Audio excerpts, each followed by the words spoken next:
जब कर्ण द्वारका को जीतने आया तो कृष्ण और बलराम ने क्या किया? आखिर जब सूर्यपुत्र दिग्विजय यात्रा के दौरान द्वारका को जीतने गया तब भगवान श्री कृष्ण ने क्या किया? तब क्या भगवान श्री कृष्ण और कर्ण के बीच महायुद्ध हुआ था? तो आइए जानते हैं वीडियो में।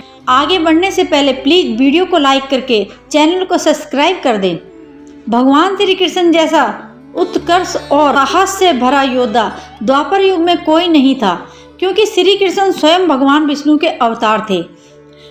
अपनी असीम शक्ति से वह किसी को भी पल भर में खत्म कर सकते थे। लेकिन क्या आप जानते हैं कि एक बार कर्ण ने भगवान श्री कृष्ण की द्वारका नगरी पर आक्रमण किया था?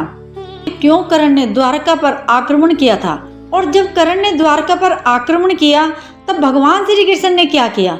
दोस्तों, एक बार जब कौरव वन विहार करने गए तब गंधर्वों ने उन पर आक्रमण किया था और इस युद्ध में गंधर्वों ने कौरवों के परास्त करके दुर्योधन को बंदी बना लिया था।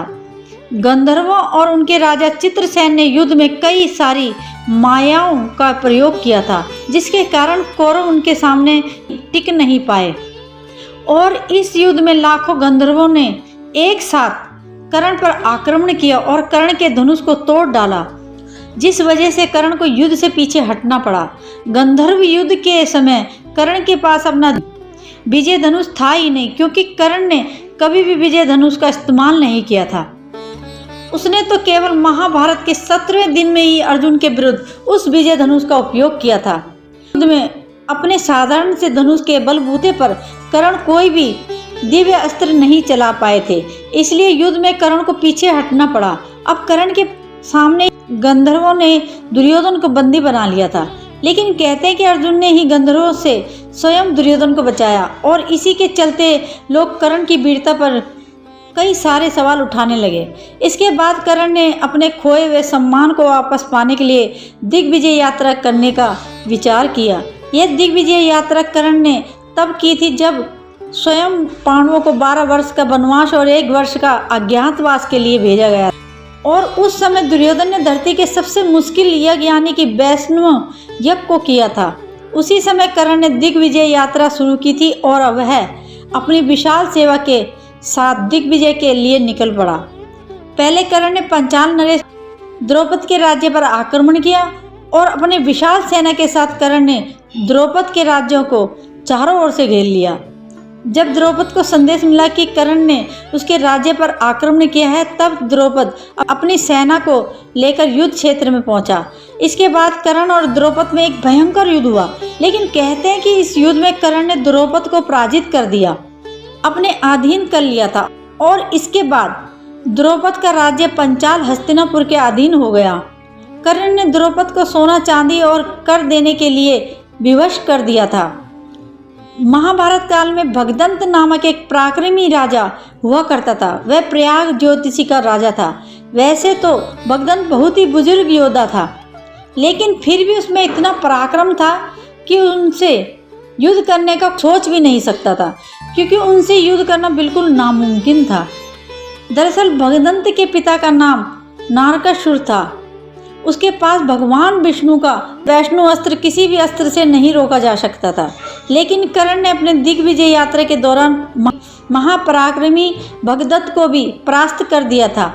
दिग्विजय यात्रा के समय कर्ण ने भगदत्त के राज्य पर बड़े ही कुशलता के साथ आक्रमण किया और उसके बाद भगदत्त के साथ जब कर्ण का महायुद्ध हुआ तो कर्ण ने उसमें भगदत्त को परास्त कर एक वीर योद्धा कहलाया।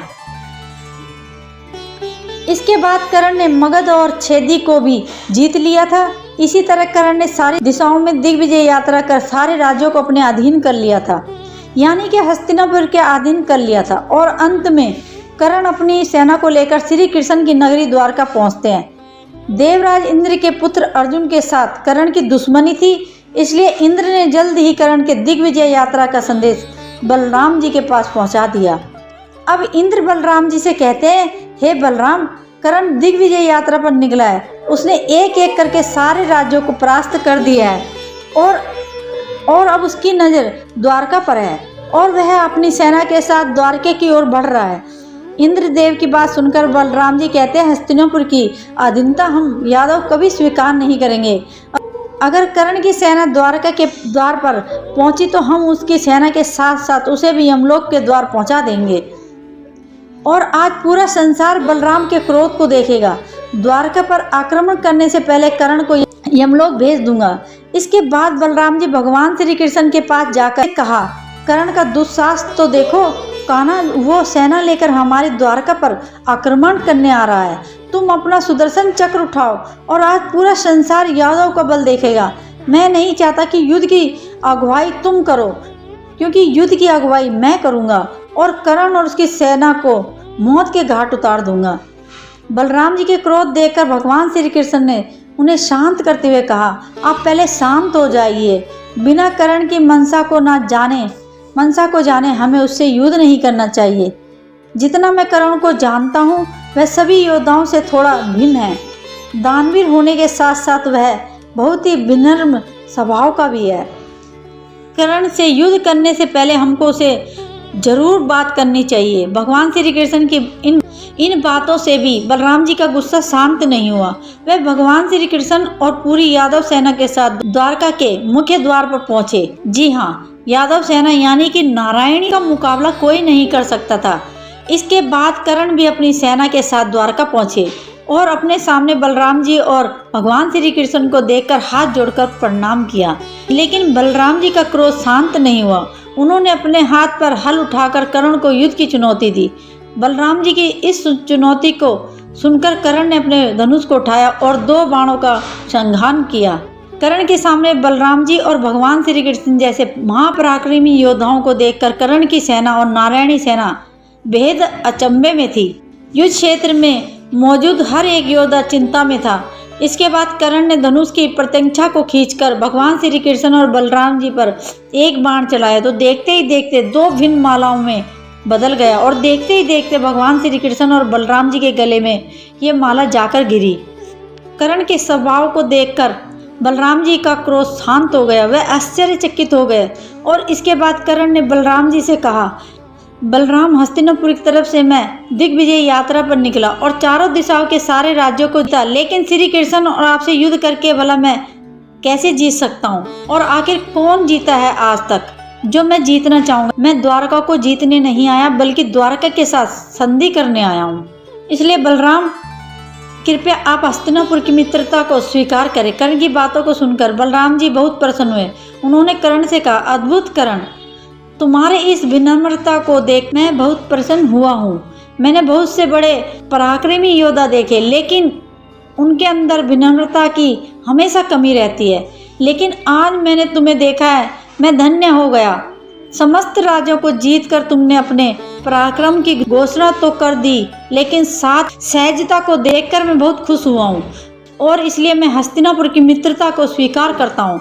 और उसके बाद भगवान श्री कृष्ण और बलराम जी ने कर्ण को द्वारका में आमंत्रित भी किया, जहाँ कर्ण समेत उनकी पूरी सेना को भोजन परोसा गया। तो कर्ण ने कई सारे राजाओं को परास्त कर उनके राज्यों को अपने अधीन कर लिया, यानी कि हस्तिनापुर के अधीन कर लिया। उसने द्वारका पर आक्रमण नहीं किया और ना ही उनसे युद्ध करने की सोची, क्योंकि स्वयं कर्ण भी जानता था जहाँ पर शेषनाग और स्वयं श्री हरि विष्णु के अवतार मौजूद हैं, वहाँ पर कोई साधारण मनुष्य क्या देवता तक भी युद्ध नहीं कर सकते। तो दोस्तों, अगर आपको वीडियो अच्छी लगी हो तो प्लीज़ वीडियो को लाइक करें और चैनल को सब्सक्राइब करें और बेल आइकन को दबाना ना भूलें, ताकि आने वाली हर वीडियो का नोटिफिकेशन आपको सबसे पहले मिल सके। तो मिलते हैं एक ऐसी और फैक्ट वाली वीडियो में। Thank you so much.